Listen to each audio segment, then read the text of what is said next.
My guest is a two-time champion on the PGA Tour. That has a nice ring to it. And victory number two came just a few weeks ago for Nico Echavarria at the Zozo Championship outside of Tokyo. And he's part of the field here this week in Sea Island, Georgia, the final event of the FedEx Cup Fall. And it has been a very productive FedEx Cup Fall for the 30-year-old from Medellin, Colombia, who joins us from Sea Island, Georgia. Nico, it's great to see you. Thanks for some time. What's happening? How's the week going there for you so far? Hey John, how are you? Good to put a face to the voice that I've heard so many times in videos and highlights. It's good to be here, close to where I live, my second home. A little tired with so many tournaments, but it's been a productive fall and body's feeling fine. So hopefully we get a good week.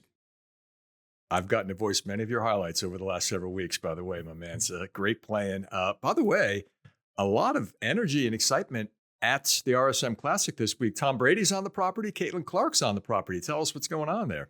Well, I was first alternate in the pro-am. I didn't get to play the pro-am. I'm kind of glad with how tired I am. Get some energy and recovery. It's an 18-hole pro-am, but I haven't seen any of the big guys out there. Just getting some practice in.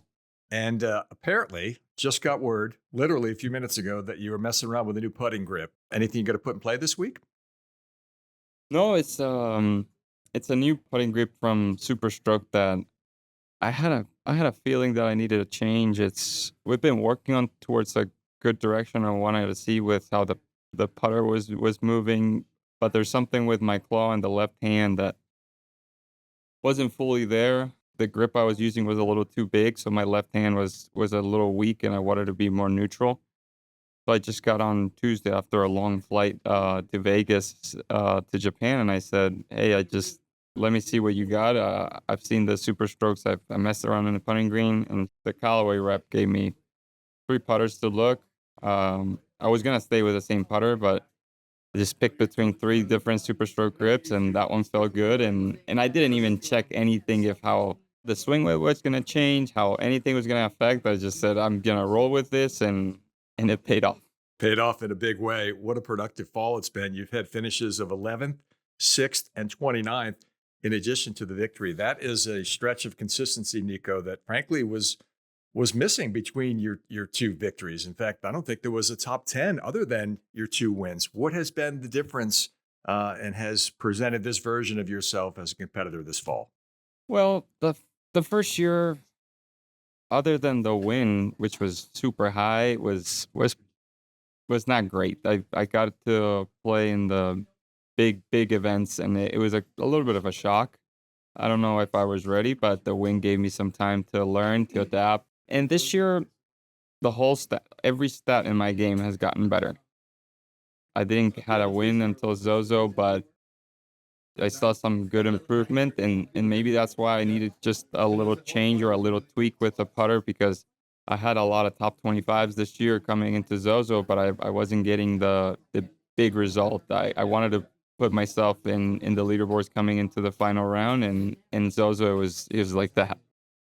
Do you lean on stats and data and analytics to determine the areas of your game you need to concentrate on? And do you have a stat guide that helps you sort of guide you down that path?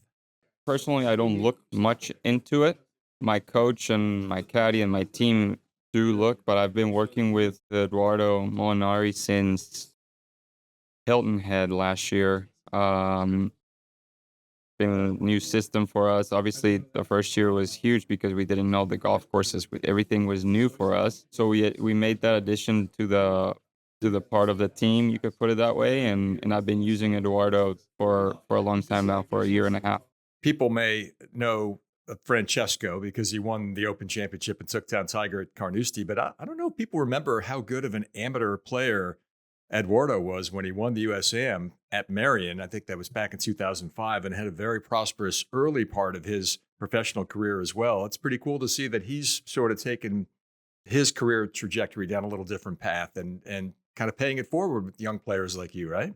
Yeah, he's been incredible. Eduardo has a good relationship with my coach, Hernan Rey. They played together in the European Tour.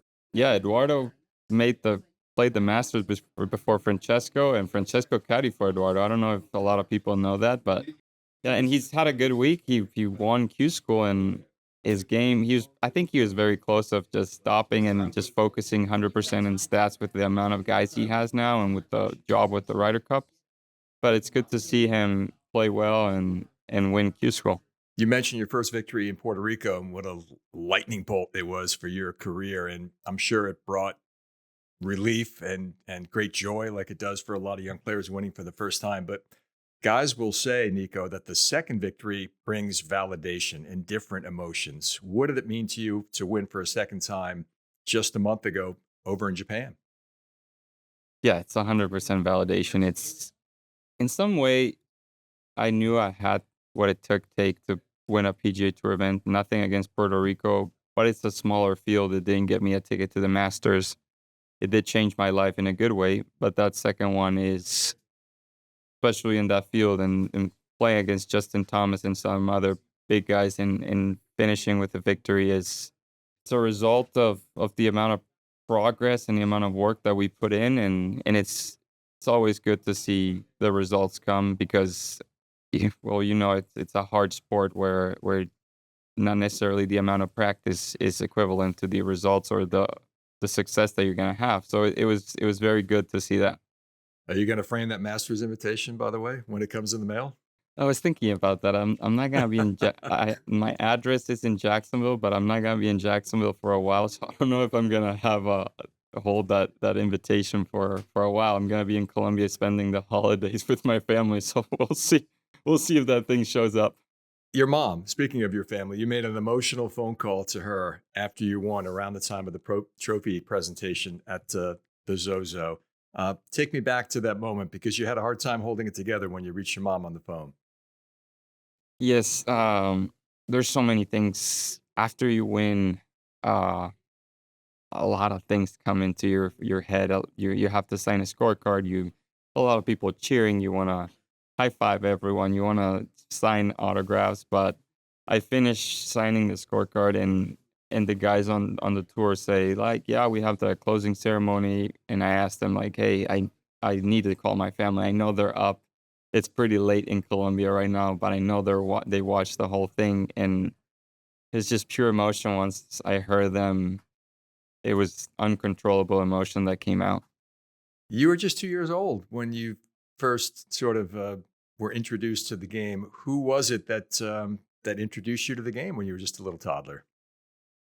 It was my dad and my grandfather who were good golfers. They played once or twice a week. My dad was a little competitive. He got to one or two handicap, but it was mostly my mom that was all the time with us, and she didn't play golf. She saw golf since she married my dad, and I remember just not having toys, but having a little club in my hand, running around, hitting whatever it was like a golf ball, and making the members of my country club pretty upset when there were balls rolling through the putting green, and they had no idea what was going on. It was just a little kid just having the time of his life, swinging around.